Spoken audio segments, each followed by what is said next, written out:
Alright, welcome back to a brand new video of the targeted video program, targeted individual experience. What the heck is making that noise? Something is making noise in my. Look. He's just standing out there. She's just standing out there waiting for me to leave so she can light up her cigarette and start smoking. See, when they can't use the fire truck, so they can't use the fecal department, they'll go back to doing stuff like that. Right? That's what they do. Like I said, they move from one form of targeting to the next.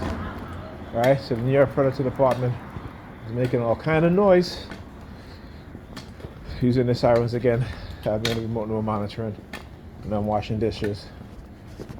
Certain things that, whenever I hold the sponge a certain way, if I'm holding on the green side or the yellow side, when I hold on the green side, they start using their sirens, right? They're hilarious. And if I wash my hands under the water, start using the sirens. It's ridiculous, but it is what it is. And it's interesting. This is the second time Pam asked me to stay over, and I told her, I said no. I said because again, you will go back to, I spend one night over there, 2 nights over there. If I spend 2 nights over there, the second night, you start acting really funky. I guess, what they do is, whenever I stay over there, then they'll send, they'll send her honey traps her way, right? You know what I'm saying? But that's not the reason why I'm not staying over there. I could care less about that. Like I said, as long as, she's not putting our kids in any sort of harm's way, I don't give a damn what she do. Okay? Like I told her before, I said, I don't care what you do. Who you see, what have you. We're not together.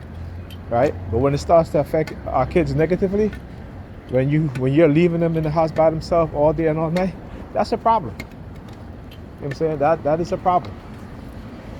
And so, but anyhow. So I tell her, I said no. I said, because you act real funky. You know what I'm saying? And so I said, I'm not going through this with you again. I said during the summer, it was okay for me to come over almost every weekend. Until summertime done, and I guess whenever you have somewhere to go, or you have a date, then you start acting a certain way. And I said, listen, I don't know why you're acting like that. I keep telling you, you don't have to act like that. You don't need to, but you want to, because you think that, by treating me a certain way, when you go see whoever you go see, that's a turn on for you, right? Right? That is having an argument with me, to the point where, you get all angry at me, and then, I know how their mindset is, right? I know how certain people's mindset is, particularly when it comes to women. Women will do that, okay? They will do that. And so I was saying goodnight to her. She's like, she was painting, and she's falling her lips. They didn't say anything to me at all. Just they're falling her lips. I'm like, okay. Good night, Pam. Like, really. Tell you, it'd be ridiculous. Yep.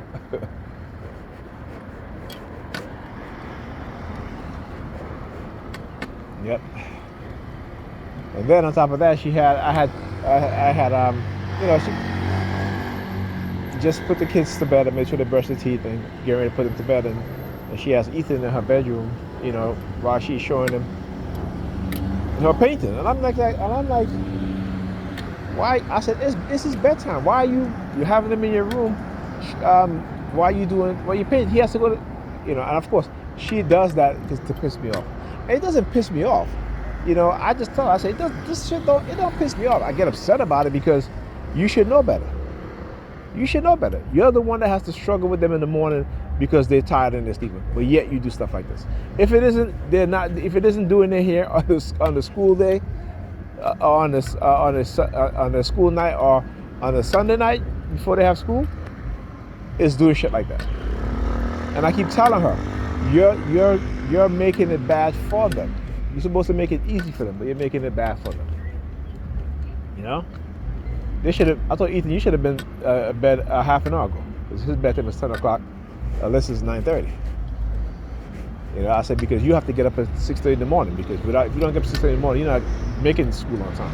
And if your mother don't get up, you can forget it, because if you need her to wake you up, forget it. So I made sure he sets his alarm for 6:30. And but like I said, I'm not until her attitude towards me change. You know what I'm saying? In that aspect, like I said, and I definitely think she needs therapy for that. I'm not staying over there unless it's like an emergency. Then yeah. But other than that, no. I'm not putting myself through that. That's it. Not with the disrespect. Not with the psychological games. Oh, see, beeping his horn. Is this number 32? Ah, yeah, that's right. KED 5032.